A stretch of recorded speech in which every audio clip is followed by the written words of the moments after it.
Yay! I'm here with Sarah Heitler. Hello. Spoken word, you poet or spoken word artist? What do you prefer?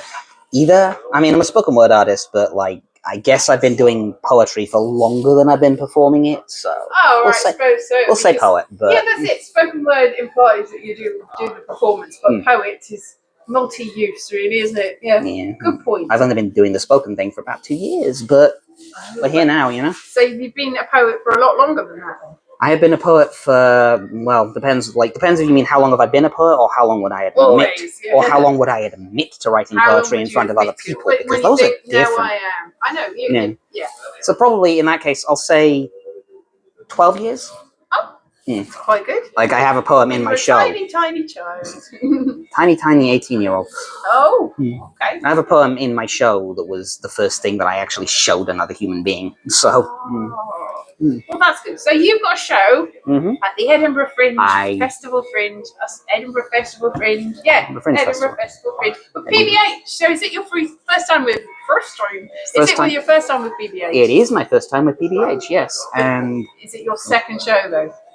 We don't talk about that. We don't talk about it. Yeah. So, but you finding this year a good experience so far? Oh no, this year's been great. This year, I have a lovely venue. I have a lovely venue captain. I have had amazing audiences so far.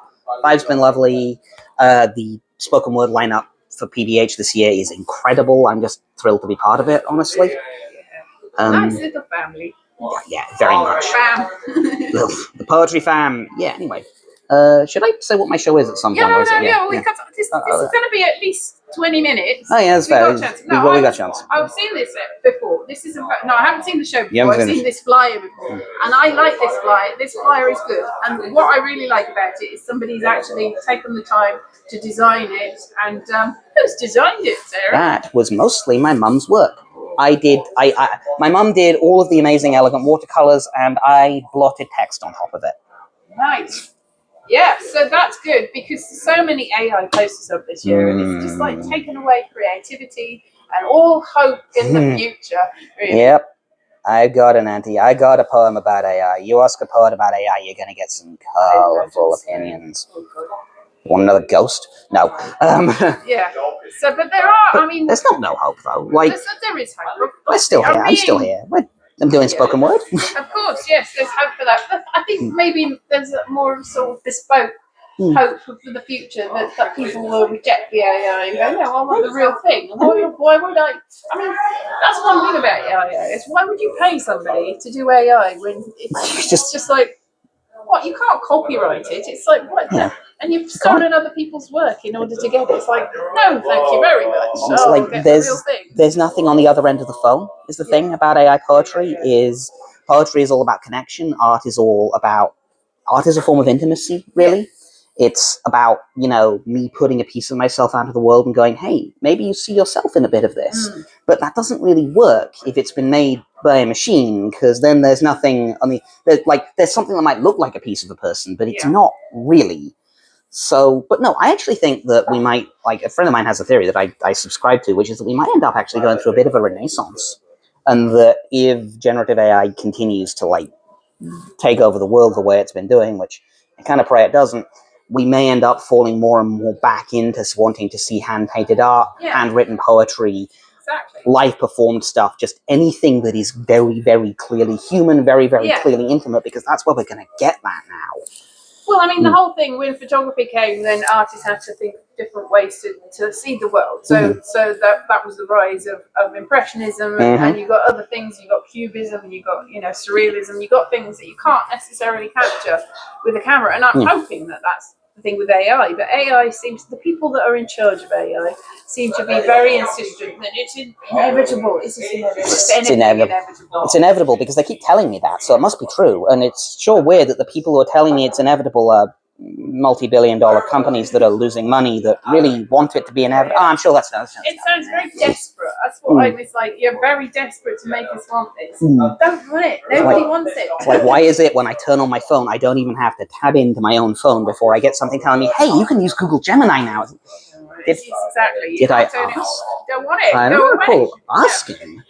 But no, a while ago, I wrote a poem that I wrote poems. You write poems? I Spoken word artist, or are you a poet? ages ago. That you used to be able to get like computer magazines, and there was a chatbot on the front of the magazine that you had to teach yourself. It came with nothing, and so I had to like talk to it for hours and hours and hours, and then I did make a poem, but it was like a found poem based on what it. I still had to do all. I had to teach the blood. It's my words that I put in. I had to teach it to come up with actual sentences, and then I extracted them, and then cut and pasted them into a poem in the way that I thought that would be good as a poem, because it didn't just automatically. There's a lot of work involved. You had to make that and edit it and find ways to configure it to make it look artistic. Like, there's a lot more work in that than just putting in a prompt. And it was my words in the first place. Yeah, there was a study that I saw that really annoyed me to the point where it is now the title of a poem. That was something like, study shows that human participants in study prefer AI generated, are incapable of recognizing AI generated poetry from human written poetry and rate it more favorably. And I'm just like, why are you presenting that as a triumph? And also, I'm not going to go into details here because that would actually take longer than 20 minutes, but it's a dubious study. Well, they're all dubious. We don't trust that one. And who paid for this study? Oh, well, quite. Who did? I think it was Anthropic, so. Oh, well, what a surprise. They don't have any motives, it's fine. No motives at all. Completely, yes. Oh, altruistic.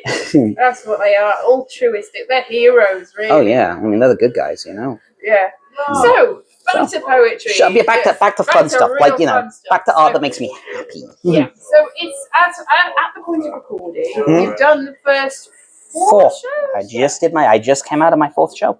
Wow, and are they going well? What's your space like? My space is the Whistlebinky small room, and it is tiny. It is a very small room. It is traverse, and it's great because I can look the audience right in the eye. You fit about 12 people in the Whistlebinky small room, but it's nice poetry. intimate, I would say, if you do that.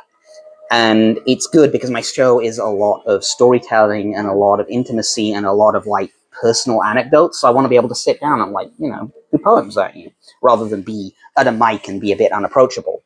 Yeah. You know, my show is called Conversations with My Ghosts. The conceit is that I'm guiding you on a journey to the underworld to meet up with the ghosts of our lost stories. Ooh, stories. Because one of the conceits of my show is that it's conversations with ghosts, but ghosts aren't just people. No. Like, I talk to ghosts of people in my show, but I also talk to the ghost of my lost gender, because I'm transgender. I talk to the ghost of the worst year I ever had. I resurrect the first poem that I ever actually felt like I could show someone. I'm just doing mindful. It's not helping you. No, it's good. It's good. I mean, I gesticulate a lot when I do my poetry, so yeah. Right. And eventually, hopefully, I take you back, and hopefully, I get you back safely. Yes, that's good. So you take people on a journey. So you're like Karen or Sharon or Sharon. Exactly. Sharon or Karen, which are you in favour of? I don't. Sharon. I'm sure there's a right answer, so I don't want to comment in case I say the wrong one. I think it's Sharon, but like Sharon. I don't know. It's not Sharon. It's definitely not Sharon. Out of the three possibilities, that's the one we definitely. And I think if it's Sharon, then it's Sharon, not Sharon, because Sharon's, you know. Hey, Sharon. Hey, Sharon. Do you want to break me across the underworld? Do you want pint, mate? Yeah. My name's Karen. No. All right, sorry. No, yeah, I am indeed acting as a psychopomp a little bit. I am moving people to and from the land of the dead. It's a great word, that psychopomp. Yes. I don't use it in my show. I really should. Psychopomp. Hey, psychopomp. I will say that I think that sometimes I advertise the show as something a little more horror-y than it is. Oh, well, it is. It's easy to do. Honestly, what will people come to see? Yeah, like they come for the horror. They come for the bit where I go in and I say, "Shut your eyes. You will find the black behind your own eyelids brighter than the dark of the road." And then they stick around for the weird introspection that I do for the other 50 minutes. It's great. Well, that's good. Yeah. No, it is actually good. It's actually good. Yeah. So has it got a narrative arc? A little bit. Sort of. It goes deeper over time and more conceptual over time. So it's like we start at the very surface layers, actually meeting the dead, and the directly, the things you might normally see in the underworld, and then gradually we go deeper and deeper, and I start uncovering lost loves or lost loves I never got to have, or as I said, at one point we just go deep enough that I sort of say, well, we're here now, we're places where the things buried here are the things you really want buried, and I'm going to do a dedication to the ghost of my worst day, so that kind of thing. And then after that, I lighten it up a bit, and we end up visiting the shade of the show that could have been, have I had another couple of years to write it, No, like, oh yes, the future echoes. Yeah. That's a Red Dwarf episode. That is a Red Dwarf episode. Yeah, it is a good Red Dwarf episode. I think it's a good Red Dwarf. If it's the one I'm thinking of, it's a good Red Dwarf. Yeah, no, it is. They're all good Red Dwarf episodes. Yeah. First few seasons. So yeah, well maybe. Yeah. It depends, really. But yeah, so you've got. What's your response been so far? The audience has loved and adored it. The audiences have actually. So first night I had about 6 people, and I would say a couple of them did look a little confused, but one of them was also one of my closest friends who hyped me up massively, so it didn't matter. Oh no, they weren't confused. But then every other night I've done has been wonderful. It's Whistle Binkies. One of the problems with that room is there is some noise disruption, so I had a bit of an issue yesterday where I didn't do the soundproofing right. But today was great. Usually it's like, I find that I get very quiet audiences for this show. I have funny poems, but people don't normally end up necessarily laughing in them, but that's not because they're not engaged, it's because they're really engaged. And it's like, sometimes I've seen people look a bit uncomfortable when the show's ended. It's like, can I open my eyes now? Am I safe? Can I go back? Am I okay now? And that's a good reaction. I like that reaction. Yeah, I'm aware of the lighting here. It's spooky. We're in the Banshee Labyrinth, so it's spooky lighting. It's the most haunted pub in Scotland, I believe. Yes, and look at us. We look like ghosts. I've set this up in a way, and we've got look at this. There's a light right down the middle. The light. It is. This very visible. Spooky. Now you've pointed it out. I can see it. And now the audience can see it too. Exactly. It's a ghost. That's the line between the world of the living and the world of the dead where I am. You see. Karen Sharon. You're not supposed. I need to guide you properly. It's not safe doing that. I'm reckless, me. Yeah. So, did the audience feel comforted, or did they feel like scared in your show? Bit of both. Bit of column A, bit of column B, I think. Usually quite scared at the beginning, and then they tend to relax. Like, I get a lot of kind of just enraptured, silent people going. Yeah, it's a poetry audience, isn't it? Yeah, that's a poetry one. Yeah. That actually, to be fair, there's 2 kinds of poetry audience. That's true. You get the poetry audience, or you get the slapping the walls poetry audiences. It's a different sort of poetry, though. You've got your poetry stands, and you've got your gentle sort of thoughtful, intellectual type poems, and they don't generally end up in the same. Do they in the same? Oh, I've had both types of audience for this same show. So, what about poetry? Your poems, are they the 2 different sorts of poems coexisting? They coexist a bit. I tend to say I fall more on the gentle intellectual side, but I do have pieces that are like I'm trying to make people laugh. I have poems where I am relentlessly pining after someone, and people get very emotional about that. Those are always fun. I have cute poems. I have sincere poems. I have one where I'm waiting for the apocalypse. I have the sort of poems too. Yeah. Aren't we all at this stage? That's the poem. That's what it's about. Yeah. So that's good. So what have you seen? Have you seen anybody else's that isn't your show? Your show, it can be very. You can get introspective and focus on your own. Yeah. Yes, I have seen quite a few things that aren't my show. So I have a friend who is doing a show called Conversation Bouquet. This is Jackson, who I hope you get a chance to interview. We're in a pub, so I can see Jackson. We can see Jackson. Standing. And I've seen his show several times. because we're doing a little collaboration, and if you come to both our shows, you actually get some lovely hand-printed stickers from us. Nice. And that's really good. Very, very different style of poet to me. Very, very different style of show, but just extremely good, extremely charismatic, good at carrying the audience. Just joy from start to finish. I'm seeing today, I am going to see Reservations by Dean Syme, which I have not seen yet, but I do know that it involves him in dialogue with a tape of himself at several points, and also that he recorded some of my voice acting for it. So I got to go see it. So you're in it. I got to see Tom Reed Wilson doing a sold-out gig on Etymology in the Alphabet, which was just, my man is too talented. I don't have anything to add to that. Tom Reed Wilson is too talented. He needs to be, like, restrained so that there is some talent left for the rest of us. Restrained talent. There's enough talent for everyone. Okay, no, fine. We don't actually need to restrain it, but bloomin' hell, he's good. Far away because I've got microphones. So this is the second time doing this. I did it about 2 days ago, and I forgot to turn the microphone. Wait, we're admitting that part? Yeah, okay. I'm admitting that part. Okay, My yeah. fault. So that's why there was no show yesterday. It is my fault. I'm sorry. But we were mostly talking about Doctor Who and stuff. We were. And to be fair, the Vampire Lestat. Oh, yeah, and the Vampire Lestat, which, as I have said a few times, I am trying to, like an evangelist for vampires, trying to persuade everyone to see, and it's not necessarily working very well, really. I promise I will. It's fine. Like, I should. I have a ghost-themed show. I should go take vampire recommendations. Exactly. I'm in the Banshee's Labyrinth. There are ghosts in it.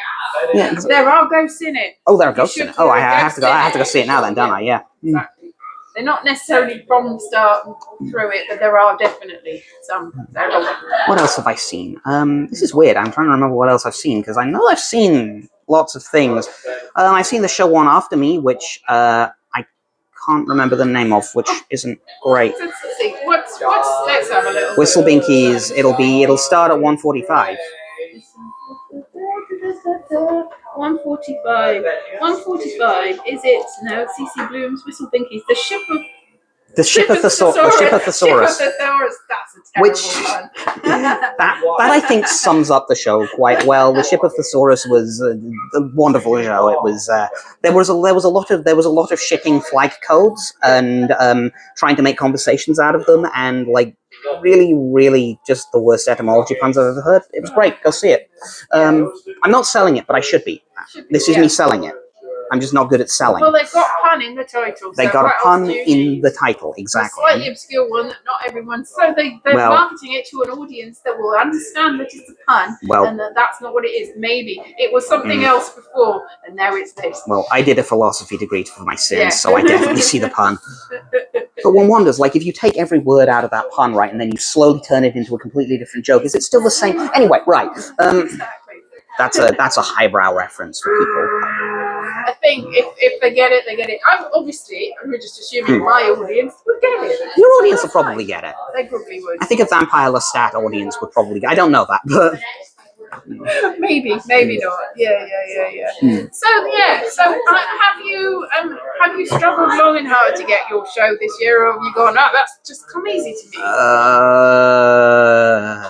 Hang on. In my head, I had more time, more medication. In my head, I spent a couple less hours. Sorry, this is a quote from a poem in a show about how I wish I'd had more time in the show. So, yeah. If you want to know where that goes, come see my show. Reference that you don't get yet, but you will. But you will. See, and also when you get your poetry Netflix special, which I'm getting. I have that in the works right now. I don't, but it's coming. It could. Yes. Yeah. So that will be good, and then everyone will know. So say, who is the most famous poet at the moment, would you say? It's in general, in history, right now? No, right now. Like, the most famous poet that general population would go, I know. It's Pam Ayres still, isn't it? It's still Pam Ayres, let's be honest. Might be still Pam Ayres. I mean, I'm actually kind of worried it might be Rupi Kaur, but, like... I think it might still be Pam Ayres after all these years. And Pam Ayres hasn't really been on the TV or anything for years, and still. Yeah, It's weird, isn't it? Because I kind of like. It's kind of embarrassing to admit that I don't know that many famous poets that well. I know a lot of. I know a lot of historical famous poets, but then I hang out so much with my own scene because the Glasgow scene's so good. Yeah, I mean, you look, Byron and Shelley, big celebrities, and Keats, and Oscar Wilde had a whole tour of America on the poems, the basis of the poems, and it's like, who's got that now? If you like Oscar Wilde, go see Jackson's show. Yeah, that sounds cool. Just saying, do it. Yeah. Actually, do it anyway. Jackson's show anyway. Even if you don't like Oscar Wilde, I played Oscar Wilde in something once. You played Oscar Wilde? Yeah, no, it was in a feminist cabaret or something, but it wasn't. It couldn't have been. What was it? I can't remember what it was now. Anyway, I was Oscar Wilde. It was like marginalised people, and I said to a friend, "Hey, Oscar Wilde is somebody that I identify with," and they went, "But it's a man." I'm like, "Shut up." Did you get in prison for sodomy at any point during? Maybe. Okay. Not during the not during the making of the show. I thought it was nice. Yeah. It was the origin of the green carnation, meaning to be gay. Yeah. Which I know from. Never mind. I will stop plugging. It's all right. It's from a different show. That's from Jackson's show. Jackson's show. Is that what Jackson's show's about? Flowers, yeah. Flowers. Oh. For the record, the reason I'm plugging him so much is we literally have a collaboration going on. So. Well, there you go. You have to collaborate, and you have to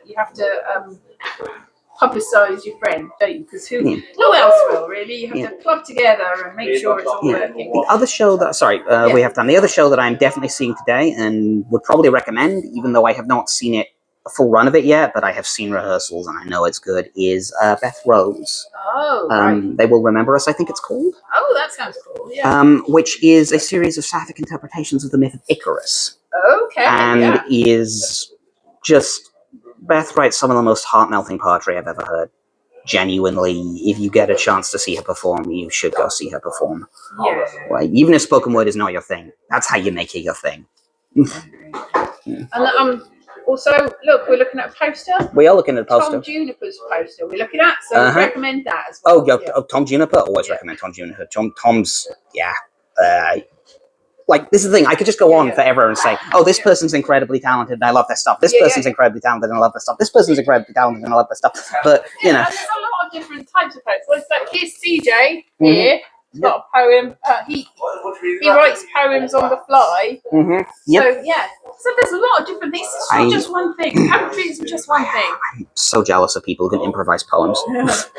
Like, I've written bespoke poetry before. Like, I'm doing a thing this year later on as a wedding favor, actually, where I'm doing that for someone. But just improvising a poem, I cannot imagine being able to do that. There's just so many things to think about because you've got the rhythm, you've got the meter, you've got to make the flow, you've got to make a concept actually work, you've got to do a sustained metaphor. I'm so impressed by people who can do that. That's good, So there's so many different things to do in the world, and there's so many people to get jealous of. And I think the best way to do it is to not get. You're not jealous. Okay. When I say jealous, I don't mean jealous. I don't mean. It's just like. This is it. Jealous and envious, and just admiring. That's not the same thing. It's like if you say you're jealous of somebody, people go, "Oh no, don't be that. That's got cruelty and hatred." And it doesn't necessarily mean. It's like there's a lot of people that I think, "Oh, I wish I could do that," but I don't envy them. I don't like go, "Oh, I want to take away their talent and shove it in me." I don't really begrudge anybody else's talent. You just sometimes you go, "Oh, if only I could be that good." So that's actually so. One of the things that happened last year at Fringe was I got in touch with this local spoken word scene a lot more, and one of the coolest things about getting in touch with the local spoken word scene was seeing my attitude gradually shift from, wow, they did a really cool thing. Oh, I'll never be able to do that, to, wow, they did a really cool thing. Yeah. I want to do it.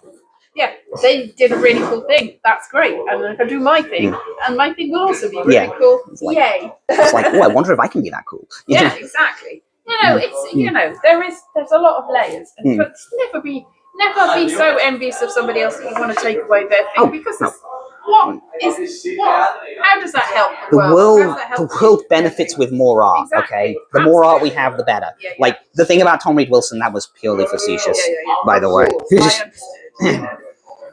Oh my God, that man is talented. But no, like, the series, especially to segue way back to the beginning, and, with the whole AI advent going on, the more art we have in the world made by people who care about it, made by poets who are doing this out of love the better. The more we inspire each other, the better. The more we bring ourselves to greater heights, the better. And you can learn from it, and you can feed on it, and add to it, and things happen that weren't necessarily there. Which is the thing with AI; it's a load of old regurgitated nonsense from the past. It's not learning. It's not learning anything new. It's just like cutting and pasting without actually adding to it. You know, the terrifying thing is, once I wrote a poem and I won an award for this poem. So it's a good poem, or at least people think it's a good poem. And I put it through an AI detector just to see. And it told me that there was a 97% chance this was AI written, and also that it had really bad sentence structure. I'm kind of like, AI. You don't know anything. So that means that this AI has been trained on work that is suspiciously similar to mine. I don't like that. No, so I think somebody put Moby Dick through, and it said that there was a 37% chance of AI. It's like, I don't think there is, I don't think so. Frankenstein, it was 100% AI, apparently. You know, actually, I think Mary Shelley might have appreciated that. Like, I'm going to be honest, Mary Shelley might actually have appreciated the irony there. Like, if anyone's going to appreciate the irony there, it's Mary Shelley, but... Yeah. So it is really difficult because life is just, at the moment, uncertain in so many different ways. There's so many things going on in the world that are worrying. Really. What's worrying you today?